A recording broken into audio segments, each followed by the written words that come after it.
Réjouissez-vous, ô Seigneur, par un saint hymne à son honneur.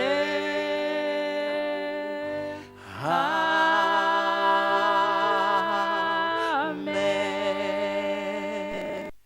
Ainsi parle l'Éternel. Observez ce qui est droit et pratiquez ce qui est juste, car mon salut ne tardera pas à venir et ma justice à se manifester. Heureux l'homme qui fait cela, et le Fils de l'homme qui demeure ferme, gardant le sabbat pour ne point le profaner et veillant sur sa main pour ne commettre aucun mal. Que l'étranger qui s'attache à l'Éternel ne dise pas « L'Éternel me séparera de son peuple » et que l'eunuque ne dise pas « Voici, je suis un arbre sec » car ainsi parle l'Éternel.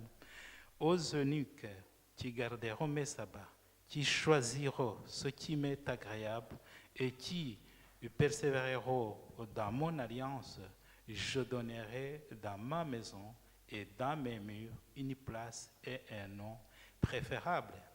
À des fils et à des filles, je leur donnerai un nom éternel qui ne périra pas. Et les étrangers qui s'attacheront à l'Éternel pour le servir, pour aimer le nom de l'Éternel, pour être ses serviteurs, tous ceux qui garderont le sabbat, pour ne point le profaner, et qui persévéreront dans mon alliance, je les amènerai sur ma montagne sainte et je les réjouirai dans ma maison de prière. Leurs holocaustes et leurs sacrifices seront agréés sur mon autel, car ma maison sera appelée une maison de prière pour tous les peuples. Le Seigneur, l'Éternel parle, lui qui rassemble les exilés d'Israël. Je réunirai d'autres peuples à lui, aux siens déjà rassemblés. Amen. Continuons notre service en chantant le chant 96. Il sera affiché.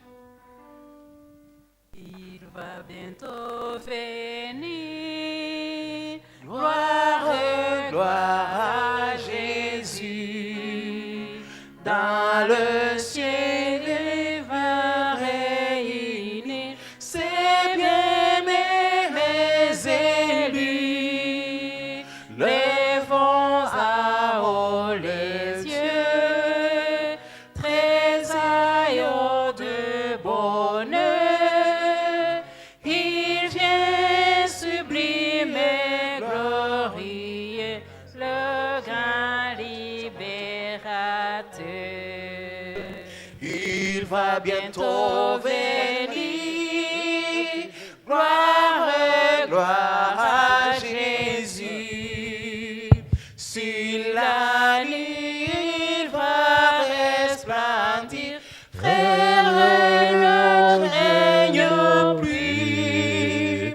Lèvons les yeux, voici notre Sauveur. C'est pour nous qui revient des cieux, le grand libérateur. Encore une fois, Père éternel, nous voici réunis à genoux devant toi pour implorer ta présence parmi nous, pour te louer, pour t'adorer. Nous te remercions parce que tu es un Dieu vivant, un Dieu qui nous aime, un Dieu qui nous a gardés durant les jours écoulés, un Dieu qui nous a protégés, un Dieu qui a été toujours à nos côtés et qui nous a rassemblés dans ta maison. Que ton nom soit loué, Seigneur. Ici, devant toi, dans l'humilité, nous reconnaissons que nous avons péché dans nos paroles, dans nos actes, dans ce que nous avons manqué à faire, là où nous nous sommes conduits selon notre volonté, au lieu d'être conduits par la tienne.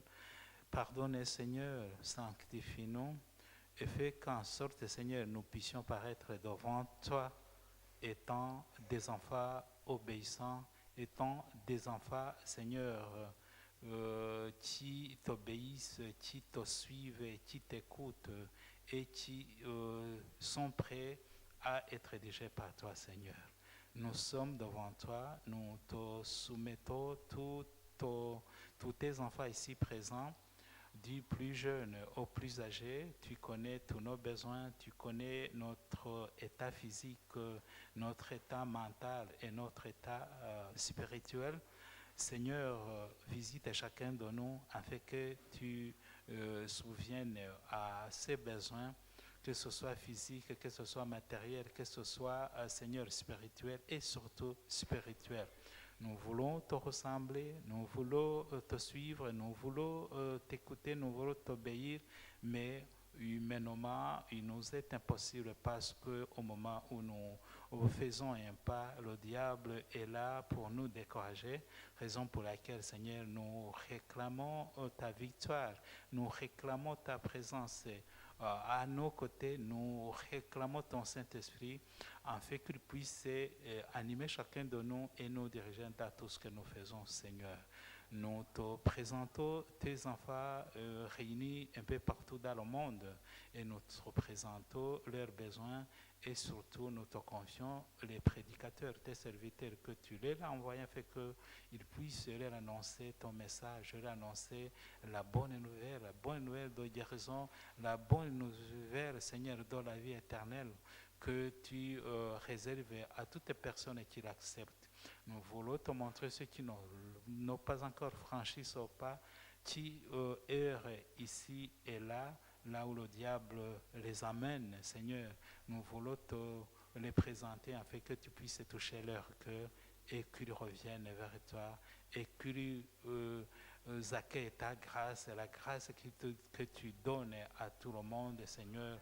Nous voulons te les montrer, nous voulons te les présenter, nous voulons que, Seigneur, ta main les touche. Nous te présentons nos malades, ici même dans l'Assemblée, dans nos familles respectives, ceux que nous connaissons, ceux que nous ne connaissons pas, mais toi que tu connais, Seigneur, nous te présentons nos personnes âgées, Seigneur, qui se ratent, qui font tout pour être présentes à ta maison. Donne-leur de la force, donne-leur du courage et bénis-les tous, Seigneur. Nous voulons aussi te présenter des personnes qui ont besoin de toi dans différentes difficultés, qui sont éprouvées d'une façon ou d'une autre. Tu les connais où qu'ils soient. Et Seigneur, nous voulons que tu leur secours. Nous voulons que, Seigneur, tu écoutes leurs prières. Nous te montrons aussi, nous te présentons notre culte. Nous allons partager la parole. Ta parole qui va nous être adressée par ton serviteur, c'est Théophile. Nous te le présentons, nous te le confions afin que tu l'animes de ton Saint-Esprit. Nous voulons que tu le bénisses ainsi que toute sa famille et que tu le maintiennes, Seigneur, dans son ministère, dans ta voie et à ton service, afin qu'il puisse, Seigneur, aller de l'avant toujours en te servant, en te témoignant, et que partout où qu'il soit et dans tout ce qu'il dit, que tu sois glorifié, Seigneur. Je te présente toute l'assemblée, tu connais tous nos besoins. Seigneur, bénis-nous et sois avec nous, et que ces moments nous soient des moments très utiles, très instructifs, et que nous puissions y tirer le profit, Seigneur, et que ça nous aide à aller de l'avant vers l'éternité. Au nom de Jésus, nous t'en prions. Amen. Amen. Amen. Bonjour et bon sabbat. Nous avons au bon moment de donner les offrandes et les dîmes. J'invite les diacres d'avancer. Je vais lire un petit texte en Kinyarwanda. Haravuga ngo icyo duhamagarirwa igihe duhisemo kugira Imana nyambere mu mibereho yacu ya buri munsi no kuyigira nyambere mu migisha iduha ntibitugora. Kugarira icyacumi no gutanga amaturo bizatworohera niduha Imana umwanya wa mbere mu mibereho yacu. Ni kuki utayigira nyambere kuri uyu munsi Imana mbere ya byose? Amen. Nos lampes prêtes, chrétiens, préparons-nous pour l'air où les trompettes annonceront l'époux. Car les pauvres s'oppressent, Hosanna, Hosanna. Et qu'avec allégresse, l'on chante Alléluia, on chante Alléluia. Voici déjà les anges avec les élus, unissent les louanges à l'honneur de Jésus, car les pauvres s'empressent, Hosanna, Hosanna, et qu'avec allégresse, on chante Alléluia, on chante Alléluia. Voici Jésus lui-même, présent victorieux, de son petit diadème, l'éclat remplit les cieux. Oh, oh, car les pauvres s'oppressent, Hosanna, Hosanna. Et qu'avec allégresse, on chante Alléluia, on chante Alléluia, on chante Alléluia, on chante Alléluia. Amen.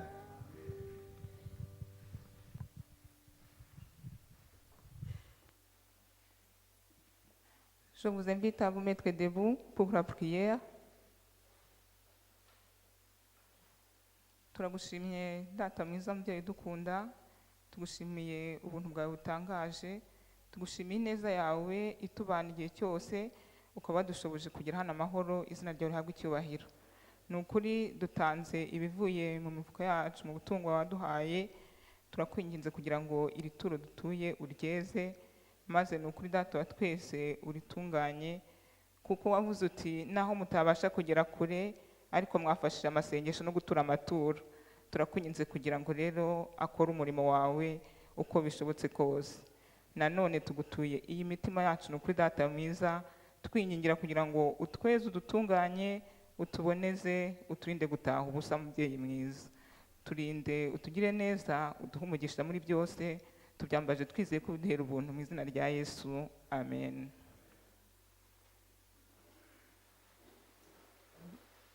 J'invite Léane pour la lecture biblique.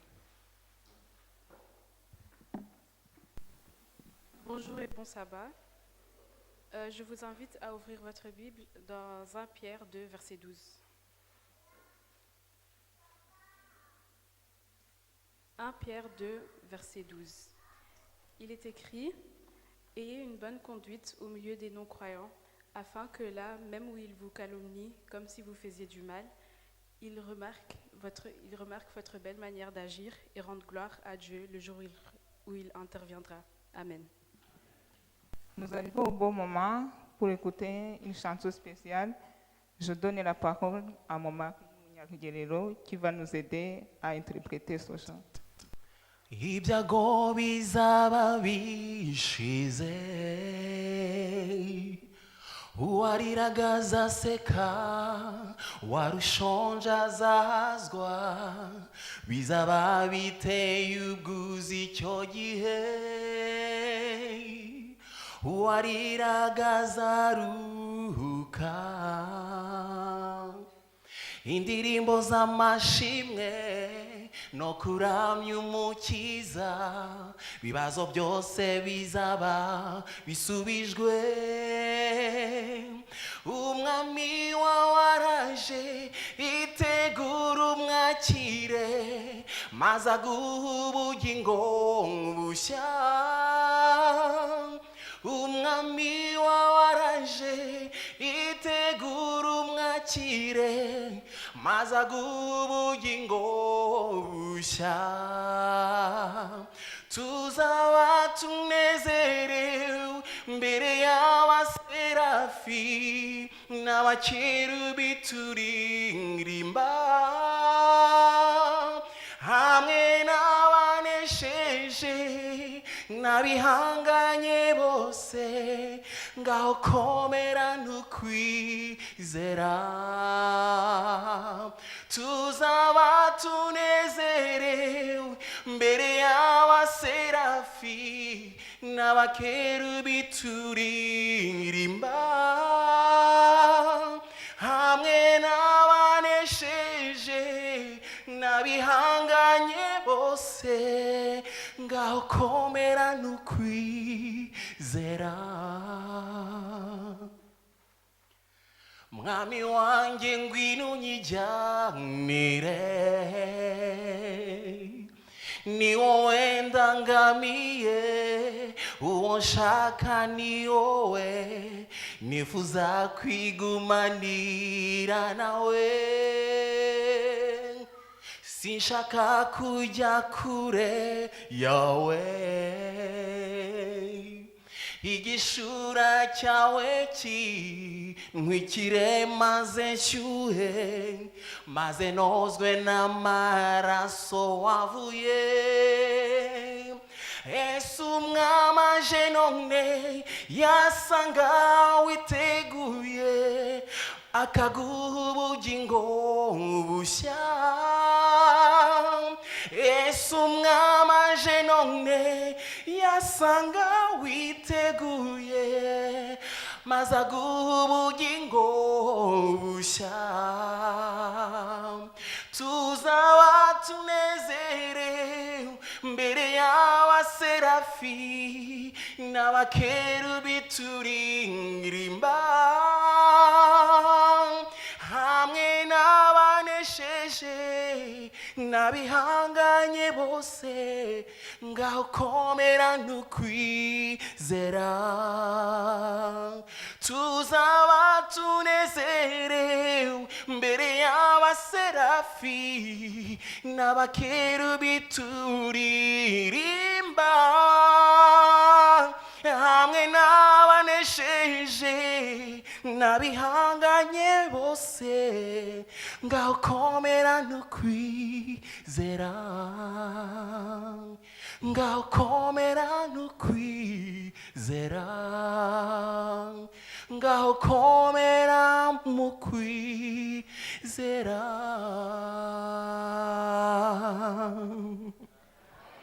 Ok, notre histoire d'aujourd'hui alors, c'est une leçon qu'on va apprendre. Je vois les autres qui ne me regardaient pas, s'il vous plaît. Écoute-moi. Est-ce que vous avez prié un jour pour quelque chose et Dieu vous a répondu? Vous priez quand même. Vous avez déjà prié pour quelque chose? Ah oui, je vois qui ont prié une fois pour quelque chose. Oh non, vous ne priez pas. Je sais, vous priez, vous demandez des choses, mais des fois, Dieu ne répond pas comme on voulait. Parce que toujours nous, on veut que Dieu dise oui à ce qu'on veut. Mais des fois, Dieu nous répond soit oui, soit non, ou bien il te dit attends, pas aujourd'hui, pas encore, peut-être plus tard. C'est ça notre leçon d'aujourd'hui. Il y avait un grand monsieur, c'était un serviteur de Dieu qui s'appelait Paul.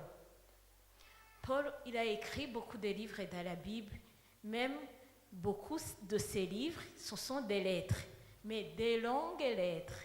Il a écrit plus de 13 lettres dans la Bible. Il y a une lettre qu'il écrivait aux Corinthiens dans le chapitre 12, au verset 9. Là, il y racontait son histoire. Il avait eu un problème. Il pouvait illustrer ça comme il disait, comme une charde dans la chair. En fait, c'était quelque chose qui le faisait mal tout le temps, tout le temps. Il a prié plus de 3 fois pour demander à Dieu de l'enlever, ce problème. Mais vous savez qu'est-ce que Dieu lui a répondu? On va lire ici. Dieu lui dit, c'est au verset 9, « Ma grâce te suffit, car ma puissance s'accomplit dans la faiblesse. » Nous aussi, ça nous arrive de prier et Dieu, des fois, il nous dit oui. Par exemple, tu pries pour dire à Dieu, est-ce que Dieu, tu peux guérir maman parce qu'elle ne se sent pas bien? Et demain matin, maman, elle se sent bien, elle va travailler, elle prend soin de toi. Ah, là, Dieu, il a répondu. Tu peux dire, Dieu, je vais dormir, aide-moi à bien dormir, à ne pas faire le cauchemar. Vous savez que quand on prie le soir, on ne fait pas les cauchemars. Et là, tu pries et Dieu va t'aider, tu vas bien dormir et tu ne vas pas te faire les cauchemars. N'est-ce pas? Alors, Dieu là, il a dit oui. Ou bien Dieu peut dire, tu peux demander, oui, je vais jouer, je vais un doudou, je vais quelque chose. Mais Dieu, tu pries aujourd'hui, maman ne t'achète pas, demain, après une semaine.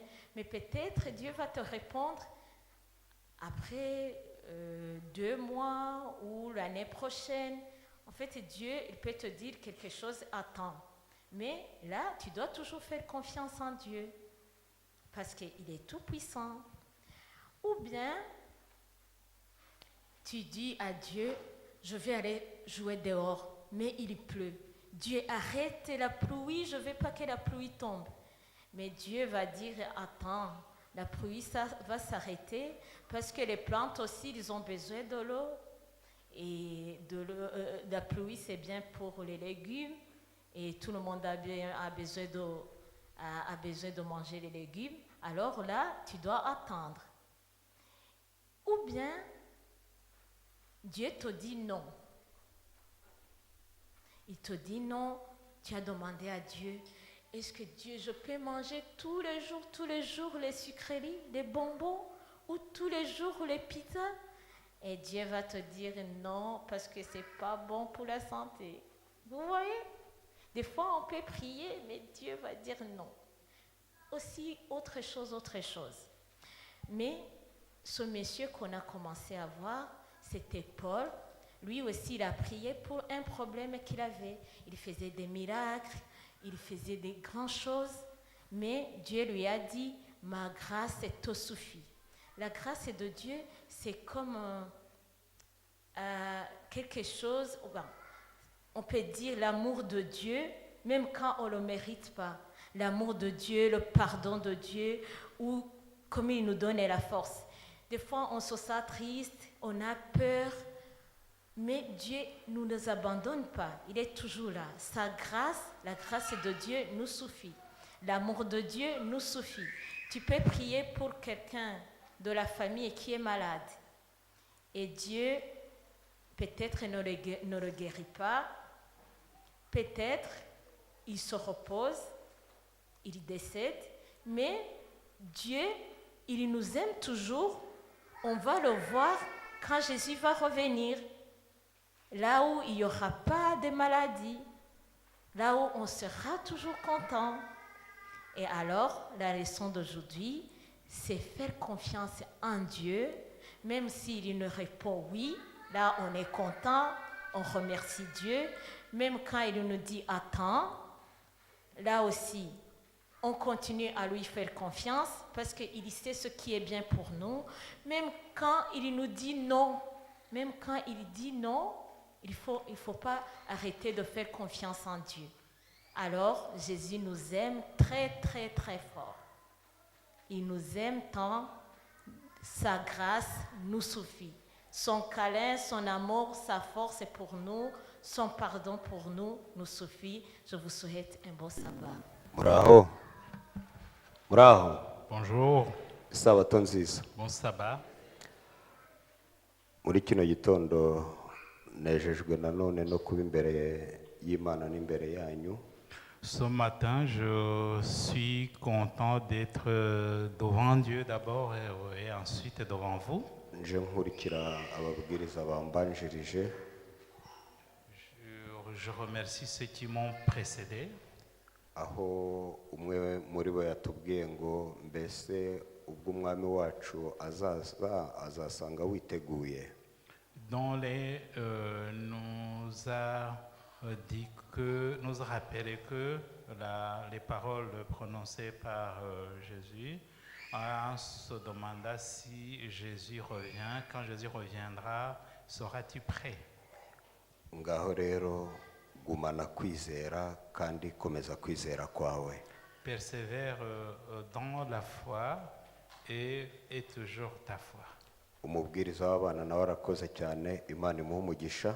Celui qui a raconté une histoire aux enfants vient de faire une bonne chose aussi, que Dieu la bénisse. Kamwe na Gerard wabanje kutubwiriza ayo magambo nahereyeho, nawe Imana imuhe umugisha. Ainsi que Kajal qui nous a présenté un chant contenant les paroles que je viens de répéter, de citer, que Dieu le bénisse aussi. Ni iby'igiciro gikomeye cyane guhagarara imbere y'abantu b'Imana. C'est un honneur inexprimable de se tenir devant les hommes de Dieu. Kuko aya mahirwe ntaho nyataniriza nayo Yesu yari afite ubwo yari imbere y'abigishwa be ku musozi w'umugisha. C'est la même chance que quand Jésus se tenait devant ses disciples. Maze akababwira ati muri umunyu w'isi. Quand il leur disait qu'ils sont le sel du monde. Umunyu iyo utagifite agaciro nta kindi uba ukimaze uretse kujugunywa. Quand le sel n'a plus de valeur, il ne sert plus à rien si ce n'est que le jeter. Arongera ati muri umucyo w'isi. Il a continué en disant que vous êtes la lumière du monde. Kandi umudugudu wubatse ku mpinga y'umusozi ntabwo ubasha kwihisha. Une ville construite au sommet d'une montagne ne peut pas se cacher. Yesu yongera kubabwira ubushake bw'Imana kuri bo. Il a continué en rappelant la volonté de Dieu pour eux. Ubwo yababwiraga ko umudugudu wubatswe ku mpinga y'umusozi utabasha kwihisha. Quand il disait qu'une ville construite au sommet d'une montagne ne peut pas passer inaperçue. Maze arababwira ngo nuko namwe abari ku mucyo wanyu ubonekera imbere y'abantu bose.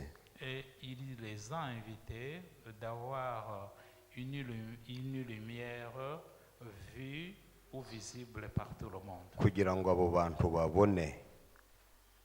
Pour que ces gens-là babone imirimo yanyu myiza. voient leurs actes. Nibabona imirimo yanyu myiza. Et que par ces bons actes, mu kuba bayibonye, après les avoir remarqués, bazahita bahimbaza Data wo mu ijuru. ils loueront le Seigneur. Mbega amagambo yari meza ku bigishwa ba Yesu. C'était de bonnes paroles pour les disciples de Jésus. Mbega ngo nge nawe nanone muri kano kanya turagirirwa umugisha wo kongera kuyumva. Vous et moi avons encore l'opportunité et la chance de réécouter ou de réentendre ces paroles. Imana itubashishe kumva ko yifuza ko aho turi, ibyo dukora, ibyo tuvuga, aho tugenda abantu batubona. Que Dieu nous aide à comprendre et à savoir que partout où nous sommes, kandi bakeneye les gens nous voient kandi bakeneye kutubona dukora tuvuga tugendera mu mirimo myiza et qu'ils ont besoin de nous voir dans nos démarches étant dans la bonne voie maze ingaruka yabyo ikaba guhimbaza data wa twese wo mu ijuru. et que la conséquence en soit la louange au Seigneur. Reka nsenge Imana. Je prie Dieu. Mana nziza, umugambi wawe ni mwiza iteka ryose kuri twe, kuko waje mu isi kugira ngo ab'isi tumenye Imana kandi dufatanye n'Imana muntu ari we Yesu Kristo, kuramya Imana data wa twese binyuze muri Yesu abantu bamenye Imana. None biciye mu bigishwa ba mbere ba Yesu bamenye Imana, uwo mugisha uragenda ni wo watugezeho, natwe twumva irarika turagukurikira. Wifuzaga ko tugira imirimo myiza kugira ngo abantu nibatubona bakumenye, bakugarukire, bahimbaze data wo mu ijuru.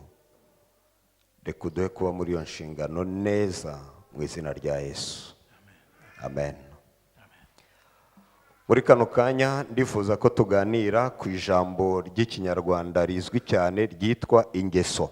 Je voulais qu'on parle ensemble le mot qui est connu en Kinyarwanda qu'on appelle ou bien qui est les habitudes. Iri jambo ingeso iyo ugiye muri Bibiliya ukarishaka cyane cyane muri Bibiliya y'Ikinyarwanda, quand tu fais la recherche sur ce mot, les habitudes surtout dans la Bible, usanga ari ijambo rigaruka ryisubiramo inshuro 72 zisaga. c'est un mot qu'on a répété plus de 72%. Ariko noneho iyo uvuze ijambo gusa ingeso, mais quand tu dis tout simplement habitude, ntushyireho irindi jambo ririkurikira, burya ntabwo uba ushobora kumenya nimba rivuzwe neza cyangwa se mu buryo bwiza cyangwa mu buryo bubi. sans un autre mot complémentaire, tu ne peux pas saisir la signification exacte de ce mot. Kuko ingeso zishobora kuba nziza cyangwa zikaba ingeso mbi. On peut avoir de bonnes habitudes ou de mauvaises habitudes. Gusa hari igihe cyose uko byagenda kose, iyo iryo jambo rikoreshejwe Mais toutefois, chaque fois qu'on utilise ce mot, mu buke busuzuguye, ugakoresha ijambo akageso, quand tu dis habitude au singulier ou en diminutif, aho kanya uhita wumva ko igikurikiraho atari cyiza, ahubwo yo kiswa akageso igihe cyose kaba kabaye akantu kabi. tu sens que c'est péjoratif. Ariko iyo ryavuzwe ari ingeso, ntuvuge nimba ari ingeso nziza cyangwa ingeso mbi. Mais quand tu dis habitude sans préciser si c'est bonne habitude ou mauvaise habitude, Ntabwo uba ushobora kumenya, ariko tugiye kureba icyo Bibiliya itubwira ku ijambo ingeso. mais nous allons voir ce que la Bible dit des habitudes. Umucyo w'Imana na gahunda y'Imana nuko umucyo wacu umurikira abantu bose bakabona imirimo yacu myiza. Dieu veut que nous éclairions le monde afin qu'il voit nos bonnes actions Bagahita bahimbaza data wa twese wo mu ijuru. et que partant il loue le Seigneur. None natwe uyu mugisha abigishwa ba Yesu bari bafite wo kwicara imbere ya Yesu, n'uyu munsi natwe niwo dufite. Nous aussi, à notre tour, nous avons la bénédiction que les disciples de Jésus avaient dans le temps. Tuzi neza yuko twagiriwe ubuntu bwo gutoranwa tukitaba irarika ry'Imana, tukava muri benshi tukajya muri bakeya. Nous savons que avoir répondu à l'appel de Jésus, appel qui avait été lancé à beaucoup de personnes, et que peu de personnes y ont répondu, c'est une grâce. ndetse tugahabwa izina riri hejuru y'andi mazina kuko ari izina rimeze nk'irya Yesu ryo kwitwa abatambyi b'ubwami. Et on nous a donné un nom très important, le nom de sacrificateur. Iyo twamaze kwitwa abo ngabo, ayo mahirwe ababigishwa ba Yesu bari bafite nabo yo kwitwa umunyu. Quand nous avons déjà reçu le nom de sacrificateur, ou bien que nous traite ou on nous nomme sacrificateur, cyangwa se yo kwitwa umucyo, ou qu'on nous nomme lumière, biba biduhaye natwe uwo mugisha nk'uwo abigishwa ba Yesu bari bafite. ça nous donne aussi la bénédiction que, semblable à celle que les disciples de Jésus avaient.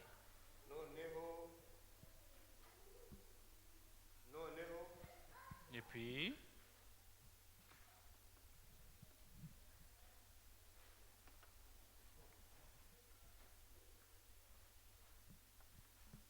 Noneho et puis, tukaba tugize uwo mugisha ungana nawo.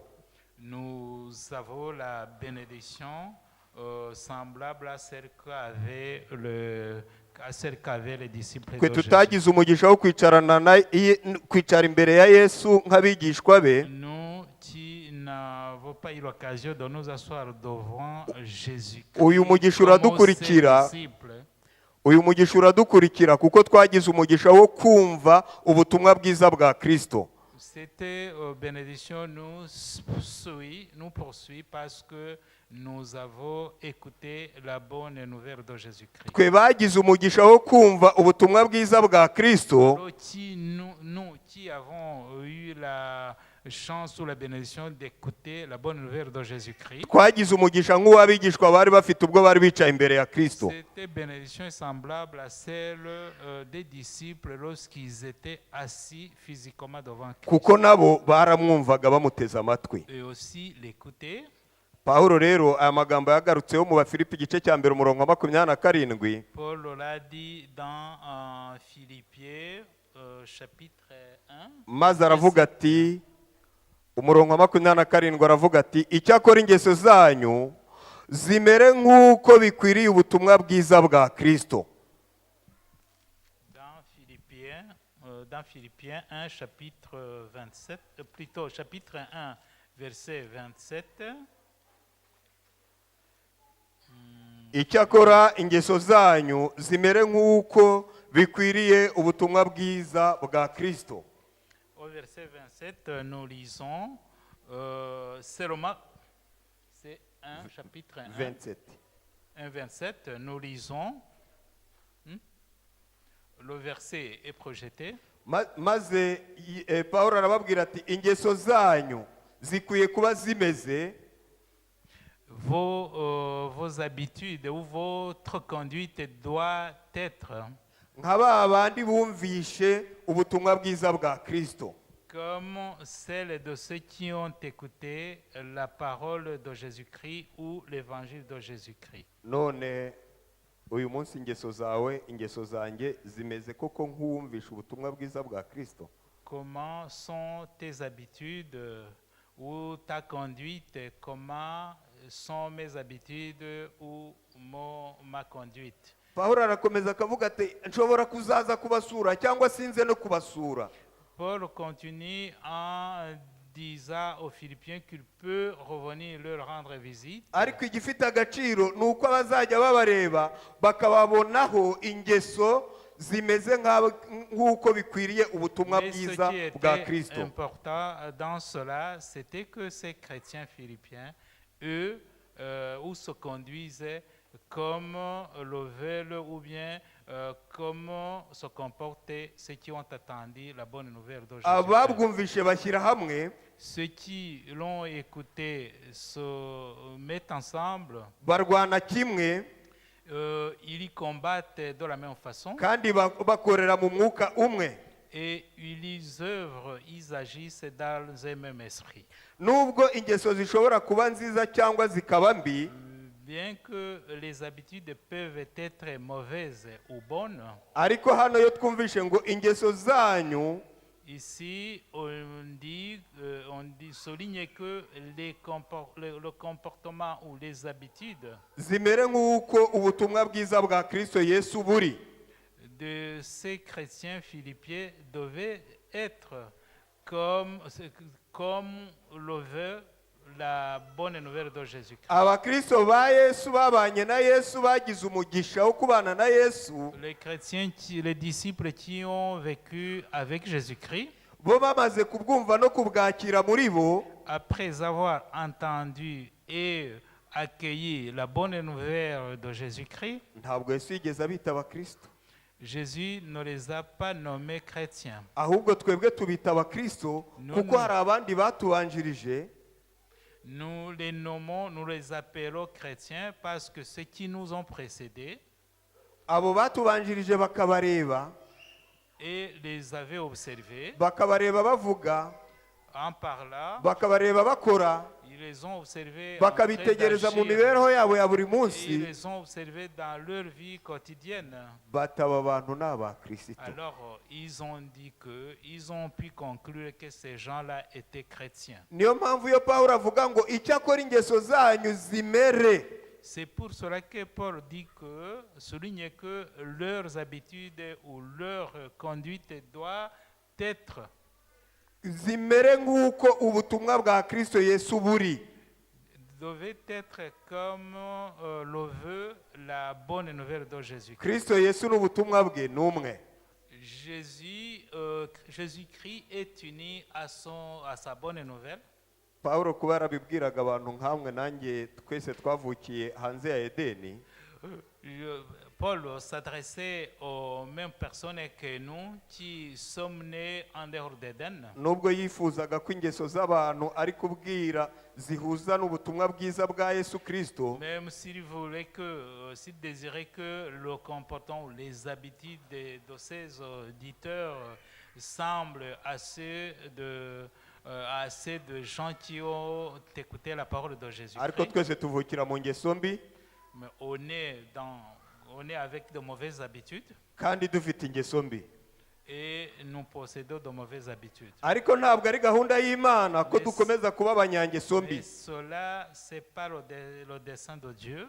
Umugambi w'Imana ni uko tugira ingeso zihuje n'ubutumwa bwiza bwa Kristo Yesu twamenye twakiriye. Le projet de Dieu est que nous nous comportions selon la bonne nouvelle de Jésus que nous avons entendue. Zaburi ya 50 umurongo wa 23 umunyazaburi waravuga ngo utunganye ingeso ze, umuntu utunganye ingeso ze, Imana izamwereka agakiza kayo. Psaume 50, verset... Psaume 50,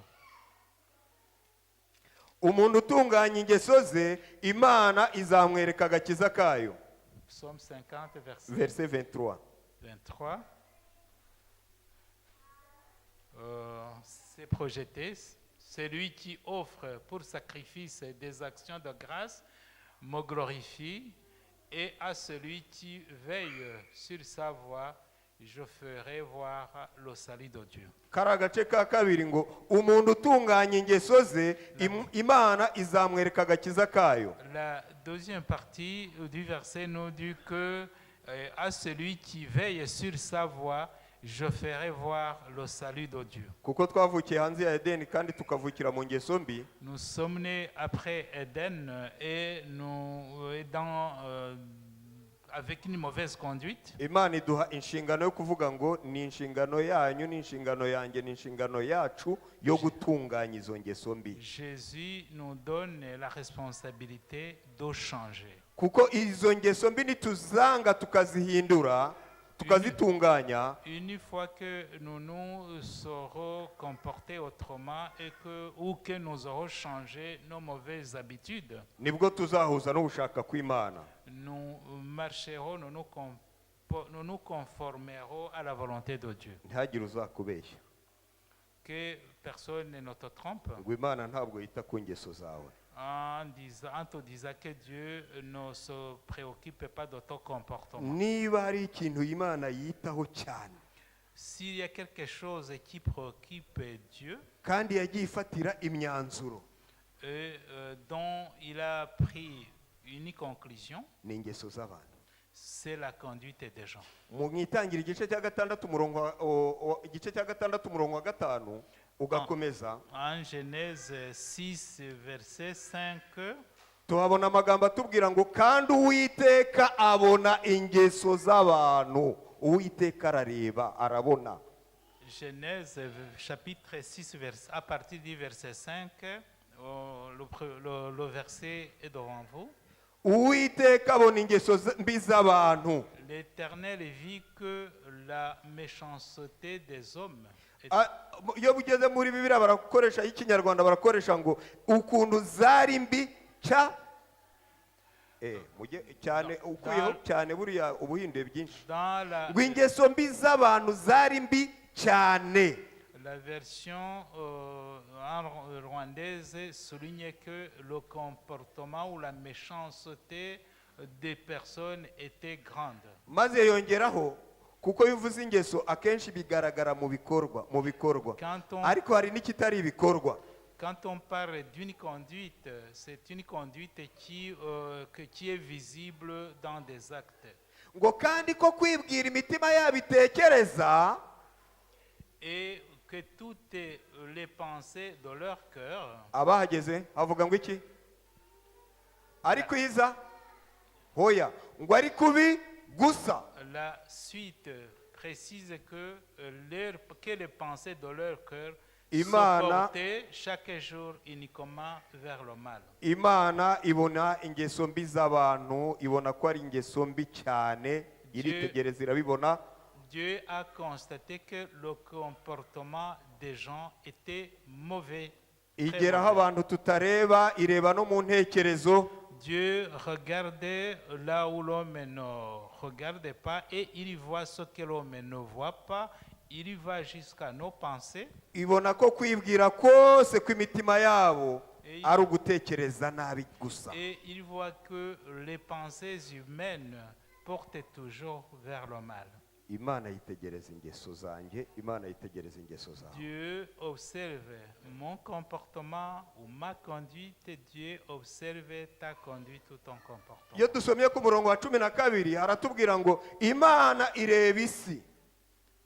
Au verset 12, Dieu regarda la terre. Nimurebe isi n'ibiyirimo. Nimundebere. Nimwitegereze isi n'ibiyirimo. Pensez à la terre avec tout ce qu'elle renferme. Ngo maze igiye kureba ngo ibona ko yononekaye cyane. Et voici, elle était corrompue. Ariko hari jambo muri Bibiliya y'Ikinyarwanda amenya aribo bafite version nziza kurenza iyindi ngo ibona ko abafite umubiri ni bande? N'imyisi? N'ibisimba? Car tout est chair. Alors, qu'est-ce qui ont la chair? N'ibiti?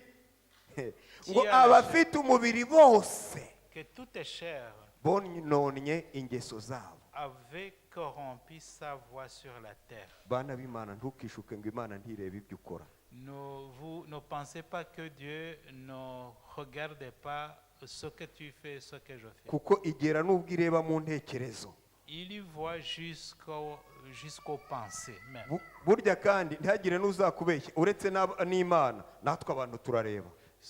Même nous les hommes pouvons observer et regarder loin. Abantu turareba tukabona ndabeshya. Nous regardons et nous voyons. Eli umutambyi w'Uwiteka, le sacrificateur Eli, hari igihe yacyashye abahungu be a repris ses fils. Mu gitabo cya mbere cya Samuel igice cya 2 umurongo wa 23 gakomeza. Dans 1 Samuel chapitre 2, Niki cyatumye mukora bene ibyo ngibyo? Il a demandé à ses fils pourquoi ils avaient agi ainsi.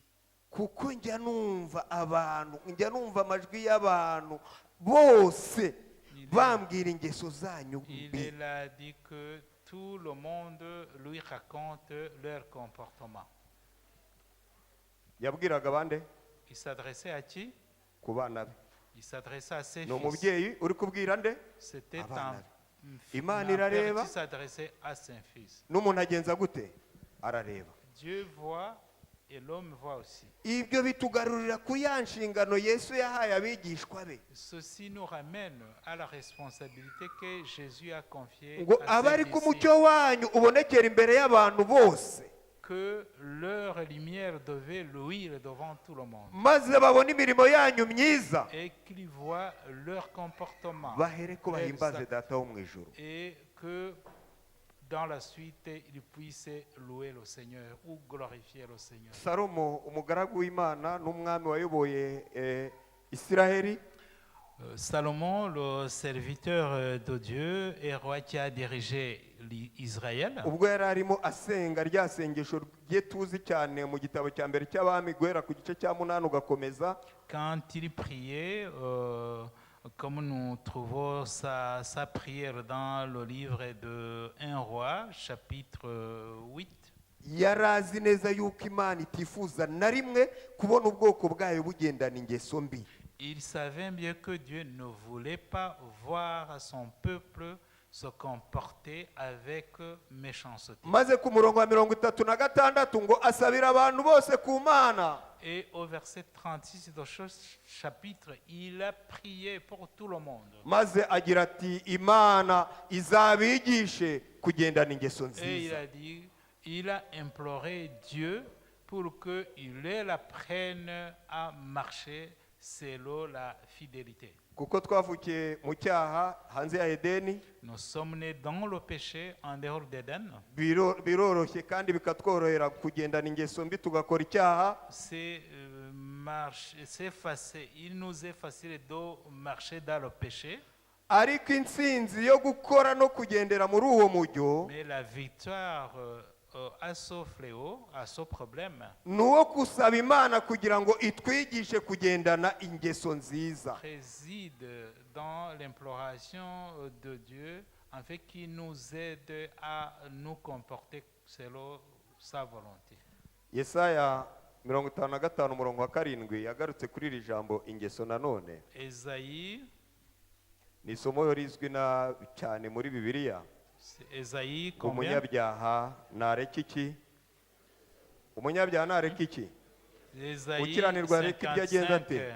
Ésaïe 55, que le péché abandonne le pécheur abandonne sa méchanceté, Umunyabyaha nareka ingeso ze. que le méchant abandonne sa Kuko méchanceté, ingeso z'umunyabyaha puisque les habitudes ou la conduite d'un ziba pécheur zabaye ingeso mbi, devient mauvaise, kandi kuko zabaye ingeso mbi ntizishobora gutuma umuntu abaho nk'uko gahunda y'Imana yari iri ku muntu. et avec cette mauvaise conduite, on ne peut pas vivre selon le plan de Dieu ou le projet de Dieu. Turimo twegera no ku musozo. Ibihamya by'itorero volume ya mbere page 142. Témoignage de l'Église, le livre de témoignage pour l'Église, chapitre 1er, ou premier volume, je ne sais pas. Oui, volume premier, oui. Harimo amagambo avuga ngo Elena White ubwo yari ari mu iyerekwa, Ellen White a écrit, tinabonye ko harimo bamwe bari kugenda buma mu by'umwuka. il lui a été révélé qu'il y avait certains qui mouraient spirituellement. Kambabwire aya magambo nyasoma Quand j'ai lu ces paroles, wagiraga ngo meze nk'umuntu ukangutse mu bitotsi kuko numvisha umubiri wanjye wose ufashwe wagira ngo ufashwe n'umuriro. je semblais réveillé du sommeil puisque je semblais trembler. Ngo nabonye hariho abantu bamwe bagenda buma mu by'umwuka. Hélène de dire, j'ai vu les gens qui s'asséchaient spirituellement. Ngo ni inshuro nkeya cyane abo bantu babona cyangwa bakiyumvamo amafuti yabo bwite. C'est peu de, il leur arrive rarement de se sentir coupables ou d'en reconnaître leurs fautes. Ikintu cyamvanye ahantu kikanjyana ahandi, Une chose qui m'a touché, impamvu ituma aba bantu batabona la raison qui pousse ces gens à ne pas voir cyangwa ngo biyumvemo amafuti yabo bwite, ou à ne pas reconnaître leurs fautes, ngo ni uko bakoze byinshi cyane bihagije mu kugenzura amakosa y'abandi, c'est qu'ils ont mis beaucoup de temps pour juger les autres. ngo maze Et puis, mu kugenzura amakosa y'abandi, ngo bityo ntibagifite igihe gihagije ngo barebe ubugingo bwabo bwite. ils ont mis beaucoup de temps à juger le comportement des autres et ils n'ont plus de temps de se concentrer sur eux-mêmes cyangwa ngo barondore imitima yabo bwite. ou ni à examiner leur propre cœur. Icyantunguye rero uburyo yashoje aya magambo, yari mu iyerekwa, yaravuze ngo nabonye, yari mu iyerekwa, C'était dans la révélation, dans une vision. ngo nibadahinduka Alors, dans sa vision, il a continué à raconter ce qu'il avait vu. nibadahinduka Il a dit que si ces gens-là ne changent pas, nta mwanya bazabona mu ijuru, s'ils ne changent pas, ils n'auront plus de place au ciel, ngo kuko bazifuza no gushaka kubona ikosa ku Mana. puisqu'ils ils chercheront à juger aussi Dieu. Ngo nabonye ko hari bamwe bagenda buma. J'ai vu que certaines personnes s'asséchaient. Niba hariho urugamba Satani ariho aterereza abana b'Imana muri iki gihe cya none, S'il y a un combat que le diable mène au sein des enfants de Dieu, burya hari aujourd'hui, urugamba Imana yadutumye kandi izi ko runadukomereye, ni urugamba rwo kwirwanya ukitsinda.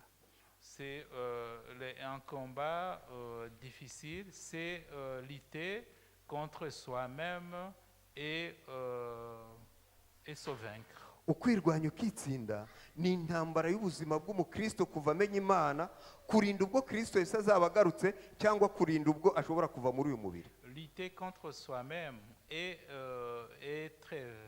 se vaincre, c'est un combat perpétuel dans la vie du chrétien jusqu'à ce que Jésus reviendra. Ariko hari abandi bagiye biha inshingano yo kuzajya basoma amabaruwa mu mabasha afunze. Et il y a d'autres qui se sont donné la charge ou la responsabilité de juger les autres ou bien de penser ce qu'ils ne voient pas. Reka nkubwire, nimba urwo rugamba utarwikuyeho ngo rwikureho, Si tu n'abandonnes pas ce combat, reka ngaruke kuri ya magambo ngo nibadahinduka je nta mwanya reviens sur bazabona les mu paroles de ijuru. Renouade. S'ils ne changent pas, ils n'auront pas de place au ciel. Nk'uko Imana yitegereje ikabona ko ingeso z'abantu ari mbi, icyakurikiyeho ni ukugenza gute? Comme Dieu a Kurimbura isi ye mu gihe cya observé mbere. la conduite des gens et qu'il a trouvé qu'elle était mauvaise, la suite, c'est les détruire. Umuririmbyi waturirimbiye, umubwiriza waturirimbiye yagize ngo mbese Celui qui a chanté a dit, Yesu aje none yasanga witeguye, et si Jésus revenait aujourd'hui, ngo shikama mu kwizera kwawe. tu te trouveras prêt. Aya magambo aherekwa njyana ku gitekerezo cy'umusirikari Ces paroles w'Umuroma. m'a renvoyé sur l'histoire d'un Ntabwo yari soldat. umusirikare usanzwe, kuko yari umusirikare w'umupagani mu gihugu cy'ubwoko bw'Imana. C'était un soldat païen dans un pays chrétien, dans un pays croyant. Ndetse nta nubwo yari umusirikare usanzwe, kuko yari umutware w'abandi basirikare atwara. Alors, ce n'était même pas un simple soldat. Ce n'était même pas un simple soldat. Igihe kiragera rwaza umwana, Puisqu'il était un cyari général. ikibazo kibonetse, yegera Yesu.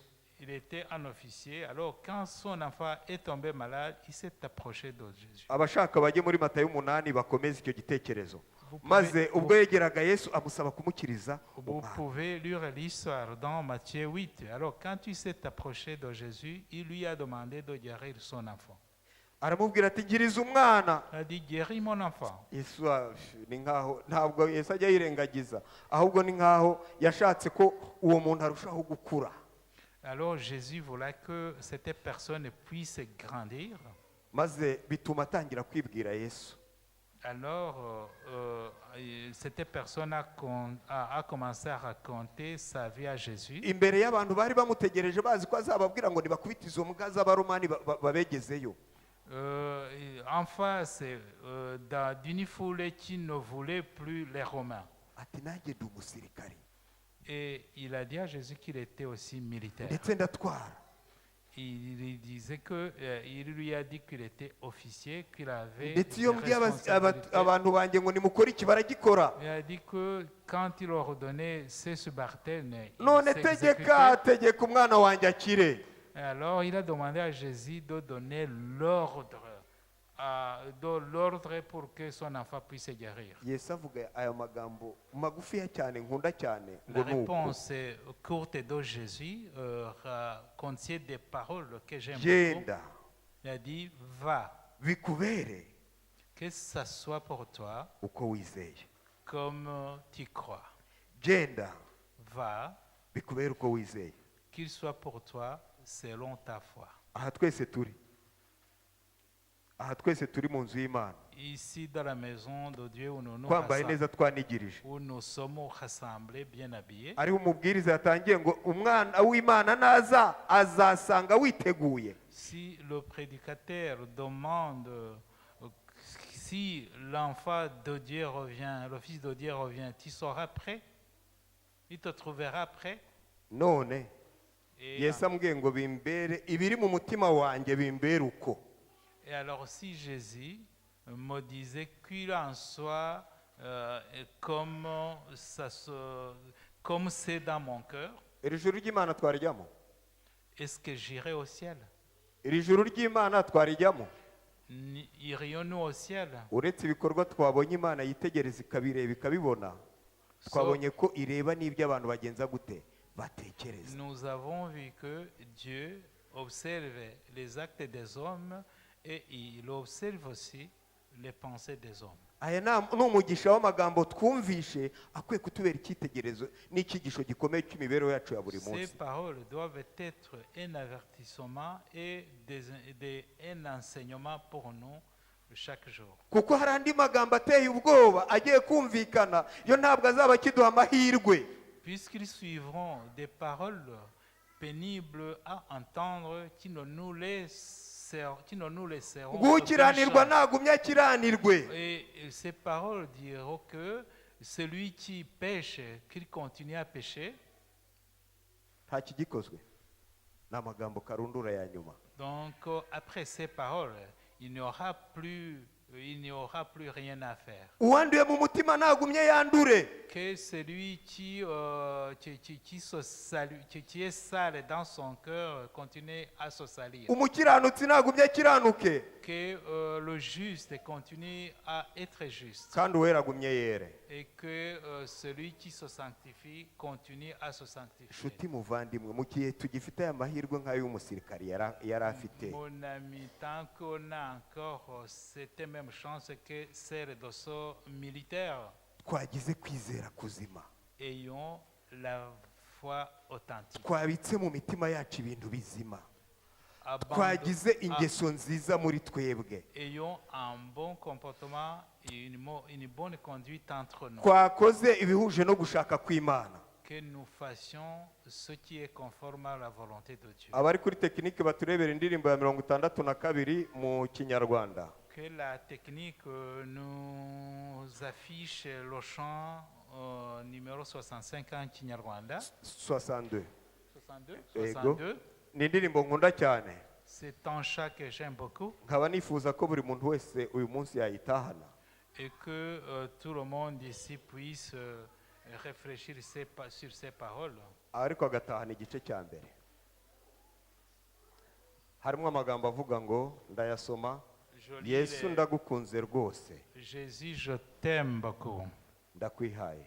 Je m'abandonne à toi. Iri ni ryo sengesho ngusabira muvandimwe, C'est ma prière pour toi. ngo ukunde imana kuko ariyo yabanje kugukunda. Et mon Dieu, parce que puisqu'il nous a aimé le nkunda premier. imana kuko yabanje kunkunda. Aime Dieu parce qu'il t'a aimé le premier. iyo bikiri aha kugukunda kuko atari ikintu ubona imbere ku mutima ngo usome, biratworohera. Quand on parle de l'amour, c'est facile parce que ce n'est pas une chose visible ou palpable. Sinzi nimba ari uburyo bunsesenguramo ikinyarwanda, ntabwo yanditse ngo yesu ndagukunda, ahubwo ni yesu ndagukunze nze. Ni igikorwa cy'aka kanya. Donc, yesu uburyo umereye dans ndushijeho kugukunda. Dans la chanson, c'est un acte décidé dans l'immédiat. Je t'aime ou je me mets à t'aimer. Kubera ko Jésus, je me ngukunze, mets à t'aimer. sinshaka gukomeza ndi umunyangeso mbi, ahubwo ndakwihaye. Parce que je me mets à t'aimer maintenant, j'abandonne ma mauvaise conduite. Nshuti muvandimwe, iyi ndirimbo nimba warayiririmbye nkanjye mu bugoryi bwawe no mu bugoryi bwanjye nagize, Imana itubabarire. Si tu as chanté ce chant en ayant une mauvaise conduite ou un mauvais comportement, que Dieu, comme ça m'est arrivé aussi, que Dieu nous pardonne. Umuririmbyi yarongera avuga ngo Yesu ashimwe na karame. Ibyo si byo biba mu minwa yacu. Kuvuga ngo Yesu ndagukunze rwose ndakwihaye ni ibintu byoroshye kubivuga. C'est facile de dire, c'est facile pour toi ou pour moi de dire, Jésus, je me mets à t'aimer.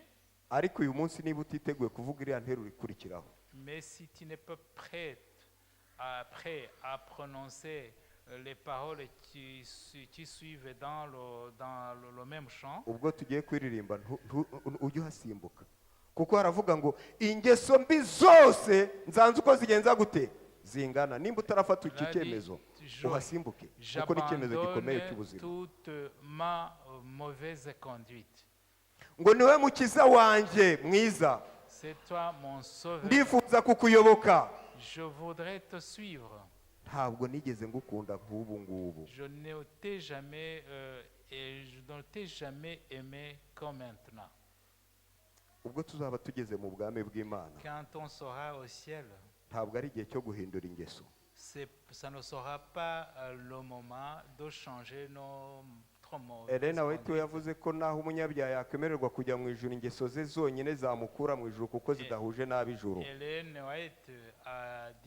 White a dit que même si le pécheur était admis à aller au ciel, il s'y retirerait à cause de ses mauvaises habitudes. Yesaya arabivuga muri 26 umurongo wa 10 ati, Esaïe le dit aussi dans le chapitre 26. ngo umunyabyaha verset nubwo umugirira 10. neza, umunyabyaha nubwo umugirira neza, Esaïe 26, verset 10. ntabwo azigera na rimwe yiga gukiranuka kuko ari iki? Ari umunyabyaha kandi arabigundiriye. Même si tu fais du bien au pécheur, il n'est pas prêt à changer. Ntabwo tuzigira gukiranuka mu gihugu cyo gukiranuka, On ahubwo gukiranuka n'apprendra pas tubyigira hano mu isi. la justice dans le pays de justice, mais plutôt nous devons l'apprendre ici sur la terre. Nimba unyuzwe n'urukundo Imana yagukunze, Si tu te plais ukaba unyuzwe na l'amour, misiyo Imana iguha, Dieu t'aime. Si tu te contentes ou bien si tu apprécies ukaba uri la mission gutekereza que Dieu te donne ukaba uri gutekereza cyane kuri iki gice cy'iyi ndirimbo, et que tu es en train de réfléchir sur ce couplet de ce chanson, ukaba de cette ureba muri chanson, wowe ugasanga ingeso zawe zitarabaye nk'uko Imana yabyifuzaga, et quand tu examinas, tu vois que ta conduite n'a pas été ariko ukaba conforme wifuza à kwiha la, Imana uyu munsi. que ta conduite n'a pas été conforme à la volonté de Dieu et que tu veux suivre Jésus aujourd'hui. Mu gihe turirimba iki gice, En ndagusaba chantant ngo ce uhaguruke couplet, dusenge Imana. je t'invite à te mettre debout.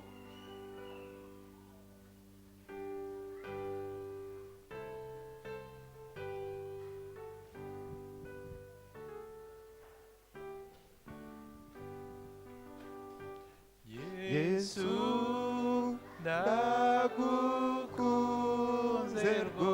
byose ndakwihaye ingeso mbi zose nzanze uko zingana ni wowe mukiza wanjye mwiza nk'uyoboke ntabwo nigeze kugukunda nk'ubungubu. mbere yuko dusenga imana ni iki gice gusa turirimba, abandi tuze kuririmba nyuma. Nous chanterons seulement ce premier couplet. La suite, vous la chanterez après. turi gusoza turi kwegereza ku mwisho wa gahunda kuko mu kanya n'indirimbo nyuma y'isengesho n'indirimbo y'isengesho. Nous sommes en train de clôturer ce moment de méditation, de prédication. ariko ndifuza kutekereza nanone kuri aya magambo wowe nge nawe twiyemeje guhaguruka. Mais je souhaite que toi qui t'es mis debout, que tu réfléchisses sur ces paroles. ngo nongere ntekereze ngo imana ije ikambwira ngo Tofili, Et réfléchissez si Dieu venait et me dire, Théophile, ukuri n'ibikorwa byawe n'ibiri mu mutima wawe tel que tu es, avec tes actes ngibi et tes pensées dans ton cœur, none bikubere ukuri. alors va et qu'il en soit ainsi. kandi imana yacu ni imana idahinduka, ni imana igira ubutabera Notre Dieu ibukomeyeho. est un Dieu qui ne change pas et c'est un Dieu juste et objectif. mbese naba ndi mu mugabane w'abanyengeso nziza bemererwa kujya mu ijuru, cyangwa naba ndi mu ruhande rw'abanyengeso mbi bagiye kurimbuka? Suis-je dans le ras de ceux qui obéissent à Dieu et qui vont se diriger vers le ciel, ou suis-je dans le ras de ceux qui désobéissent à l'Éternel et qui vont à la perdition? uko uyu muromani w'umusirikare yagiriwe umugisha wo gutangarizwa aya magambo kandi yari afite kwizera n'umutima mwiza akunze Yesu utari uwo mu bwoko bwe. Comme cet officier romain avait la foi et a manifesté l'amour envers Jésus, Jésus qui n'était pas de son pays ou de sa nation, Bibiliya iravuga ngo umugaragu we akiri uwo mwanya. la Bible nous dit que à cause de sa foi, son enfant a guéri, Mbere a été y'uko iri guéri jambo immédiatement.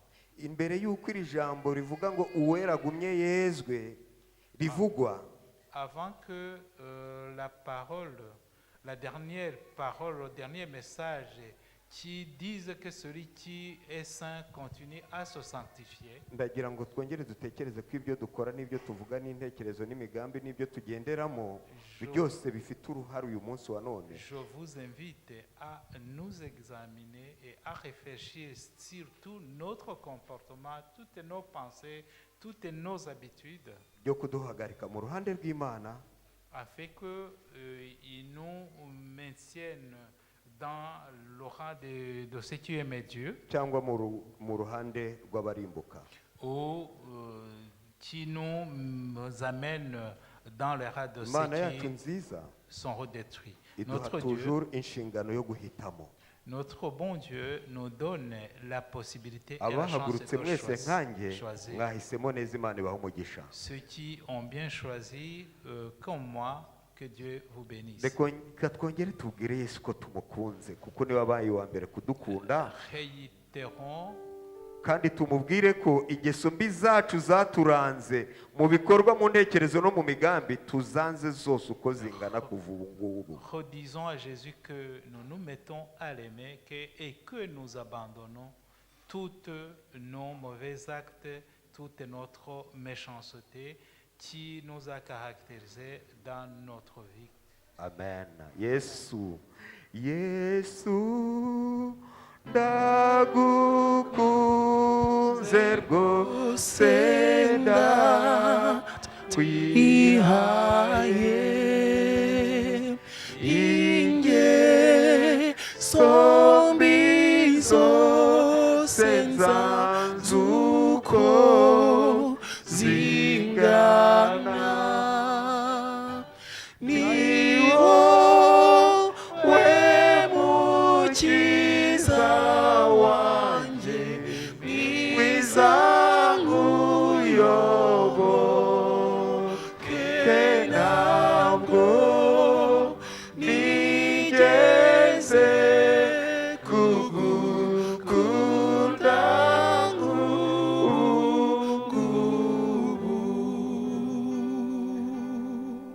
mana data wa twese abana bawe twese Dieu notre Père, Muri kano tous kanya tes enfants turagushima. en ce moment même, muri kano kanya turagushima nous te glorifions, nous te remercions.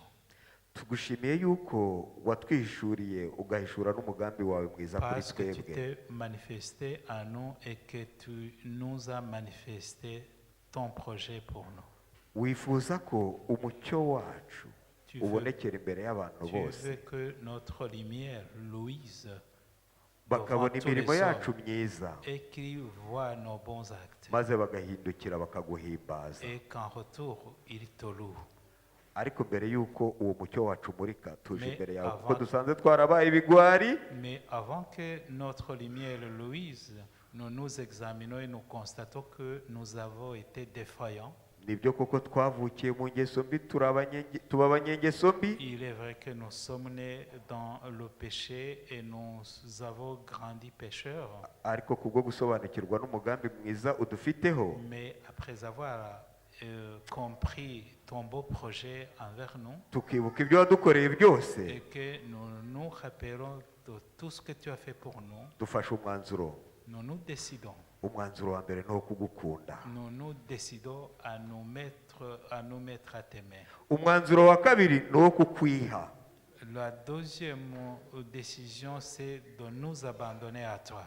niba ari ahantu heza tugiye twishyize ni mu biganza byawe ni mu maboko yawe Si nous nous mettons dans tes mains, dans tes bras, c'est un meilleur endroit. niho hantu honyine buri muntu wese adashobora kwicuza kuba C'est le seul meilleur endroit où tout le monde aimerait vivre. umwanzuro wa gatatu ni uko dufashe umwanzuro w'uko ingeso zacu zose tuzanze uko zingana La troisième décision, c'est que nous abandonnons tous nos mauvais comportements, toutes nos mauvaises conduites, toutes nos mauvaises habitudes. reka mu izina rya yesu iyi myanzuro itatu ikorerwe mu mibereho yacu Et que nous de Jésus, toutes ces décisions se manifestent et soient ancrées dans notre vie. kuva uyu munsi n'iteka ryose Dès maintenant et à jamais. ntaba ari twebwe Et que ce soit nous, mana ntaba ari twebwe que ce ne soit pas nous, ahubwo aba ari wowe ugaragara kandi uganze muri twebwe mais plutôt que ce soit toi qui règnes et qui se glorifie. mu izina rya yesu Au nom de Jésus. amen Amen. amen Que la grâce de Dieu soit sur toi pour t'aider à marcher dans ce voie. Reçois tout son pardon et sa bénédiction. Va paix dans la joie, dans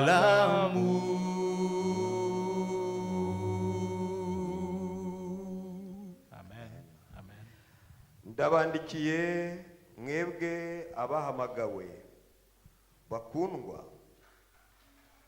ndabandikiye mwebwe abahamagawe bakundwa kuko muri mu mana data wa twese mukarindwa na yesu imbabazi n'amahoro n'urukundo bigwire muri mwe nuko rero ibasha kubarinda ngo mudasitara kandi irabibashije no kubahagarika imbere y'ubwiza bwayo mudafite inenge ahubwo mwishimye bihebuje ariyo mana data wa twese yonyine n'umukiza wacu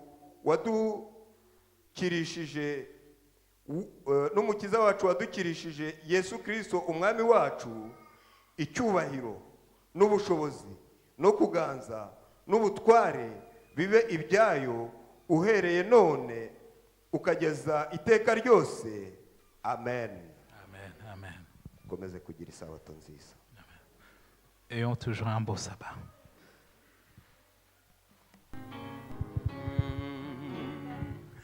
nta nshuti nziza nka yesu atsemba ibyaha byacu n'amahirwe kumwizera kuko atwuzuza na se iyo tubabaye rwose dufite ishavu ryinshi adusohoza ku Mana yumva amaganya yacu nitugira ibyago byinshi tugatotezwa cyane